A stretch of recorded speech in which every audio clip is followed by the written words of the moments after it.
Puluhan prajurit TNI dengan kendaraan taktis mencopot sejumlah baliho bergambar pimpinan Front Pembela Islam Rizik Syihab karena dianggap tidak sesuai dengan prosedur. Sementara Pangdam Jaya meminta FPI untuk dibubarkan bila tidak mau taat aturan hukum. Cekcok pengendara mobil versus motor besar semakin ramai diperbincangkan. Agar tidak masuk ke jalur hukum, pengendara mobil yang menabrak menawarkan ganti rugi berupa 1 unit rumah dan mobil kepada pengendara motor yang ditaksir seharga 600 juta rupiah.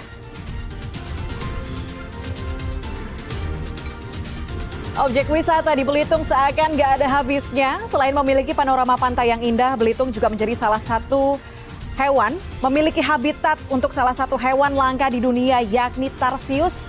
Produser lapangan Tika Beremau dan jurnalis foto Akun Coro akan ajak Anda nanti untuk lihat langsung tarsius.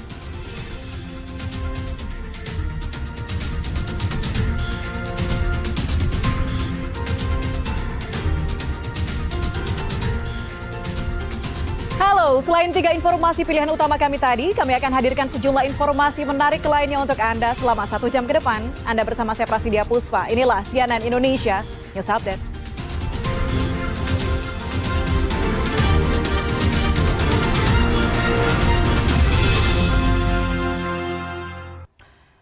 Puluhan prajurit TNI dengan kendaraan taktis mencopot sejumlah baliho bergambar pimpinan Front Pembela Islam Rizik Syihab. Pencopotan dilakukan lantaran pemasangan baliho tersebut dianggap tidak sesuai dengan prosedur. Sementara itu Pangdam Jaya menyatakan kalau perlu FPI dibubarkan bila tidak mau taat aturan hukum. Menggunakan sejumlah kendaraan taktis, puluhan prajurit TNI dari Kodam Jaya menggelar patroli pengamanan pada Jumat siang di kawasan Jakarta Pusat.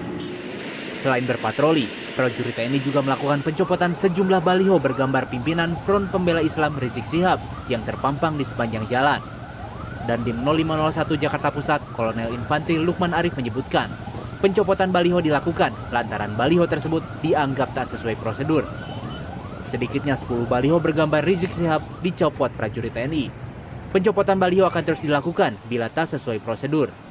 Sudah dihimbaukan, kita sudah koordinasi dengan instansi terkait, yang khususnya nanti Keskompol, Satpol PP, pihak kepolisian, kita sudah bersama-sama komunikasi.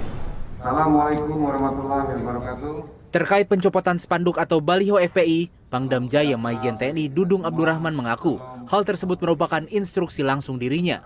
Menurutnya pencopotan spanduk atau baliho dilakukan lantaran dianggap melanggar aturan. Ia juga mengusulkan agar Ormas Front Pembela Islam FPI dibubarkan. Dalam pidatonya, Pangdam Jaya juga tak segan-segan akan menindak siapapun yang dianggap mengganggu persatuan dan kesatuan di Jakarta. Kalau perlu FPI bubarkan aja itu. Bubarkan saja itu. Ya.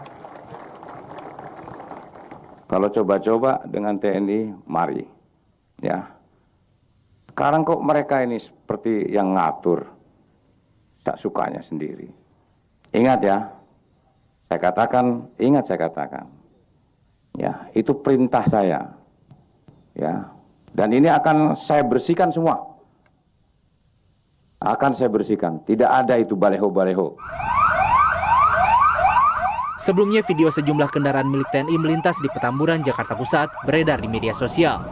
Video ini menjadi sorotan karena sejumlah kendaraan taktis sempat berhenti di dekat markas FPI.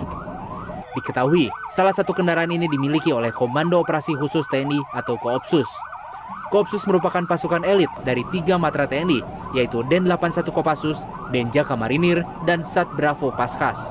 Terkait peristiwa ini, Kapuspen TNI Majen Ahmad Riyad kepada Detikkom mengatakan, rombongan tersebut dalam perjalanan setelah menggelar latihan. TNI menyatakan tak ada hal khusus dari peristiwa ini. Tim Liputan CNN Indonesia. Sementara itu akun Twitter Front Pembela Islam dengan alamat @dppfpiid tidak bisa dibuka sejak Jumat pagi.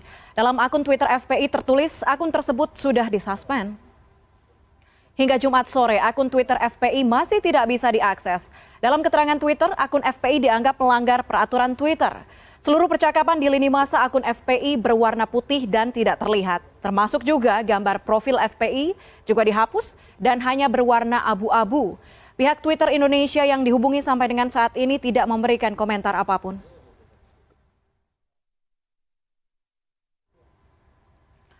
Gubernur Jawa Barat Ridwan Kamil hadir memenuhi panggilan Bareskrim Polri untuk dimintai keterangan tentang dugaan pelanggaran protokol kesehatan oleh massa Rizik Syihab di Megamendung Bogor, Jawa Barat.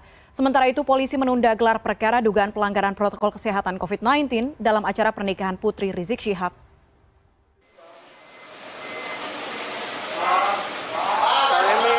Jumat pagi, Gubernur Jawa Barat Ridwan Kamil hadir memenuhi panggilan Bareskrim Polri untuk dimintai keterangan mengenai dugaan pelanggaran protokol kesehatan oleh massa Rizik Syihab di Megamendung Bogor, Jawa Barat. Ridwan tiba di gedung Bareskrim Polri sekitar pukul 9.40 waktu Indonesia Barat. Sebagai kewajiban warga negara untuk dimintai keterangan aja. Bang, kamera, Kang. Nanti hasilnya insya Allah saya sampaikan setelah pemeriksaan dan klarifikasi ya. Sementara itu, polisi menunda gelar perkara dugaan pelanggaran protokol kesehatan COVID-19 dalam acara pernikahan putri pemimpin FPI Rizik Syihab di Petamburan, Jakarta Pusat beberapa waktu lalu. Kepada CNNindonesia.com, Kepala Biro Penerangan Masyarakat Polri Brigjen Awi Setiono mengatakan penundaan itu dijadwalkan Kamis dan Jumat ini, tetapi ditunda lantaran ada kegiatan pelantikan sekaligus serah terima jabatan Kepala Polda Metro Jaya di Mabes Polri. Gelar perkara dilakukan untuk memastikan apakah peristiwa itu dapat diselidiki lebih lanjut terkait dengan dugaan tindak pidananya. Meski demikian, Awi mengakui belum dapat memastikan pelaksanaan gelar perkara. Polda Metro Jaya akan mengabarkan apabila ada perkembangan dalam penyelidikan kasus. Sebelumnya dalam konferensi pers 16 November lalu di Mabes Polri, kepolisian menyatakan para saksi diperiksa atas dugaan tindak pidana yang melanggar pasal 93 Undang-Undang Nomor 6 Tahun 2018 tentang kekarantinaan kesehatan. Gubernur DKI Jakarta Anies Baswedan menjadi salah satu saksi yang diperiksa pada 17 November lalu. Pakar Hukum Tata Negara Universitas Andalas Padang, Ferry Amsari menilai pelanggaran protokol kesehatan dalam kasus Rizik Syihab harus dilihat secara makro dari lemahnya deteksi intelijen hingga langkah antisipasi kepolisian sejak rencana kepulangan Rizik ke tanah air. Ini harus dilihat secara makro ya, jangan melihat siapa saja yang ada di daerah itu yang bertanggung jawab. Pada dasarnya kalau ini berkaitan dengan keamanan, kesehatan publik luas, kan itu tanggung jawab pemerintah pusat ya. Selain itu, polisi memanggil beberapa saksi lain seperti Kepala Satpol PP dan Kepala Dinas Kesehatan DKI Jakarta, saksi nikah putri Rizik Syihab, panitia acara pernikahan, pegawai dan sopir yang membawa tenda acara pernikahan, serta saksi ahli. Tim Liputan CNN Indonesia.